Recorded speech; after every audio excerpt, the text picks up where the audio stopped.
Selamat berjumpa kembali. Saya akan membawakan renungan untuk hari Minggu biasa ke-22 tahun A. Setiap pilihan hidup ada resikonya. Setiap keputusan yang kita buat dalam hidup ada konsekuensinya. Demikian juga dengan pilihan dalam hidup pun ada resikonya.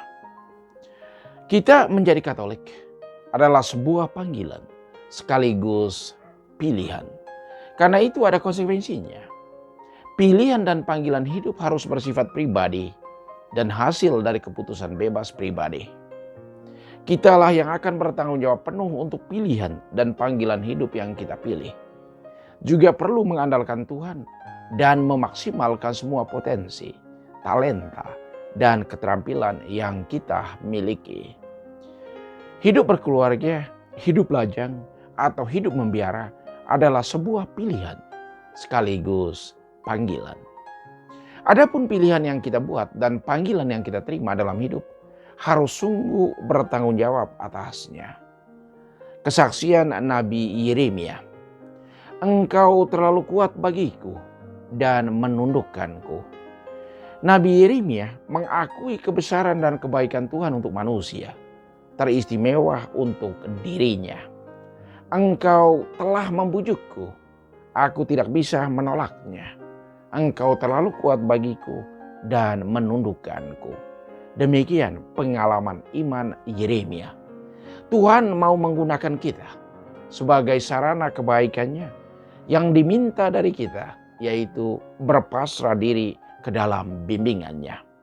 Untuk menjadi saksi, pewarta, dan sarana keselamatan Allah dibutuhkan kerendahan hati dan ketulusan. Nabi Yeremia menunjukkan itu kepada kita dengan seluruh tantangan dan perjuangannya untuk mengabdi Allah dan sesama dengan ketulusan. Kesaksian Rasul Paulus, "Berubahlah oleh pembaharuan budimu, sehingga kamu bisa membedakan manakah kehendak Allah, mana yang baik, yang berkenan kepada Allah, dan yang sempurna."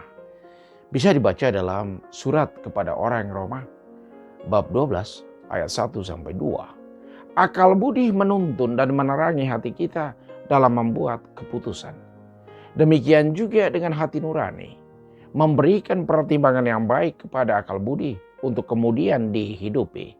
Kita dipanggil untuk terus membaharui budi dan menjernihkan hati nurani kita dalam hidup setiap hari. Peneguhan dari Yesus.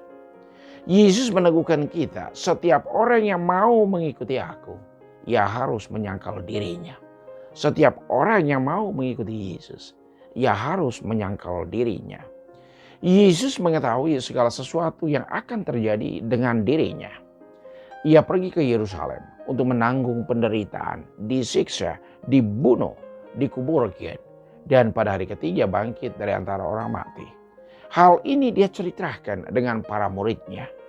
Tujuannya supaya para murid mengetahui apa yang bakal terjadi dan mereka memiliki kesempatan untuk mempersiapkan diri serta tahu apa yang akan dibuat selanjutnya. Semua yang disampaikan Yesus kepada para muridnya tidak selalu mudah untuk diterima dan dimengerti. Apa yang Yesus katakan kadang para murid diskusikan di antara mereka. Kadang mereka simpan dalam hati. Dan ada juga yang langsung ditolak. Seperti yang dikisahkan Yesus dalam Injil Matius bab 16 ayat 21-27. Alasannya sangat sederhana. Karena para murid tidak mau kehilangan Yesus secara fisik. Para murid sama dengan orang kebanyakan lainnya. Bahwa tidak mau kehilangan orang yang sangat penting dalam hidup mereka. Orang yang sangat mereka kagumi, yang sangat mereka cintai. Atas penolakan itu, Yesus membawa mereka selangkah lebih jauh untuk memahami rencana keselamatan Allah. Bahwa Yesus harus mati, dikuburkan, dan bangkit dari antara orang mati. Setiap orang yang mengikuti Yesus harus menyangkal diri dan memikul salibnya. Apa yang Yesus maksudkan dengan menyangkal diri? Menyangkal diri artinya meninggalkan ego kita yang berlebihan.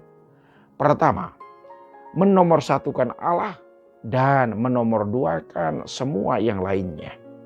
Allah di atas segala-galanya.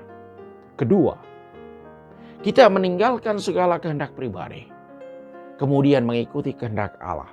Kita tinggalkan semua kemauan pribadi kita, lalu kemudian kita mengikuti kehendak Allah. Dengan menomorsatukan Allah, pasti banyak tantangan dan kesulitan yang bakal kita hadapi. Umumnya datang dari dalam dan dari luar diri kita. Tantangan yang datangnya dari dalam, yaitu berhubungan dengan keikhlasan, kejujuran, keterbukaan, serta kedekatan kita dengan Allah. Sedangkan tantangan dari luar, yaitu datang dari orang yang sangat duniawi karakternya, yang mempengaruhi kita. Karena orang yang memprioritaskan kuasa, kekayaan, dan kenikmatan, serta mengabaikan kesejahteraan batinnya. Tuhan akan membalas setiap orang setimpal dengan perbuatannya. Pada akhirnya segala sesuatu yang kita jalani dalam hidup akan diberkati Tuhan kalau itu sesuai dengan kehendak-Nya, dan akan dihukum Tuhan kalau tidak sesuai dengan kehendak-Nya. Tuhan adalah hakim yang adil, yang tidak pernah menunda keputusannya dikala orang mengingkarinya. Hukumannya berupa hilangnya damai dan sukacita dalam hidup. Hukuman atas dosa seperti itu, hilangnya damai dan sukacita. Seorang guru pernah menceritakan ini. Suatu waktu tertawaan keras para murid terjadi saat seorang guru menulis jawaban perkalian di papan tulis. Tetapi sesudah itu, sesuatu yang tak terduga terjadi. Guru itu menulis perkalian 7. Dia mulai 7 kali 1 sama dengan 6. 7 kali 2 sama dengan 14. 7 kali 3, 21. 7 kali 4, 28. 7 kali 5, 35. 7 kali 6, 42. 7 kali 7, 49. 7 kali 8, 56. 7 kali 9, 73. Dan 7 kali 10 sama dengan 70. Setelah selesai menulis di papan tulis, guru itu menghadap ke para muridnya. Mereka semua menertawakan dia dengan keras. Sebab perkalian 7 kali 1 yang ditulis Pak Guru salah. Kemudian sang guru berkata, "Saya sengaja menulis jawaban yang salah dalam perkalian yang pertama. Karena saya mau engkau belajar sesuatu yang sangat penting dalam hidup. Hal ini untuk membuat engkau mengerti bagaimana dunia memperlakukan engkau. Engkau dapat melihat bahwa saya menjawab benar atas perkalian itu sebanyak 9 kali. Tetapi tidak ada di antaramu yang memuji saya. Semua malah tertawa dan mengeritik saya karena satu jawaban yang salah yang saya tuliskan. Jadi inilah yang harus engkau sadari. Dunia tidak akan memuji engkau untuk hal-hal baik yang engkau lakukan. Tetapi dunia akan mengkritik dan menertawakan engkau untuk sebuah kesalahan yang engkau lakukan, termasuk kesalahan yang kecil sekalipun atau kesalahan yang tak disengajakan. Tetapi janganlah berkecil hati. Teruslah bangkit di atas tertawaan dan berbagai kritikan. Kuatkanlah hatimu. Orang lebih senang melihat hal negatif yang orang lain lakukan ketimbang banyak hal positif yang orang itu lakukan. Itu ironisnya dunia ini. Dalam kehidupan nyata sering satu kesalahan yang kita buat, itu yang orang ingat. Tetapi mereka melupakan jutaan perbuatan baik yang kita lakukan.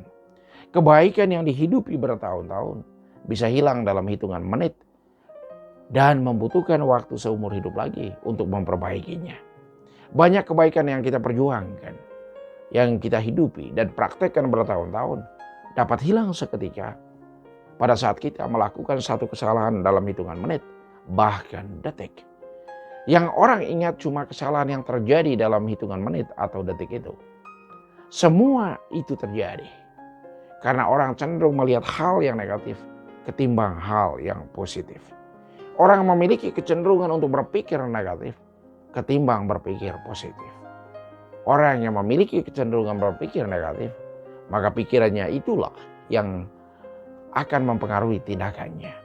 Mari kita lebih melihat hal positif yang orang lain lakukan ketimbang yang negatifnya.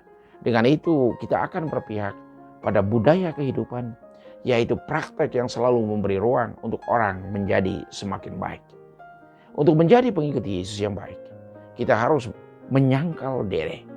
Setiap pilihan dan panggilan hidup ada risikonya. Mari kita terus membaharui budi dan hati agar mengenal kehendak Allah dan mengikutinya. Setiap pilihan yang kita buat dalam hidup ini ada risikonya. Tuhan memberkati.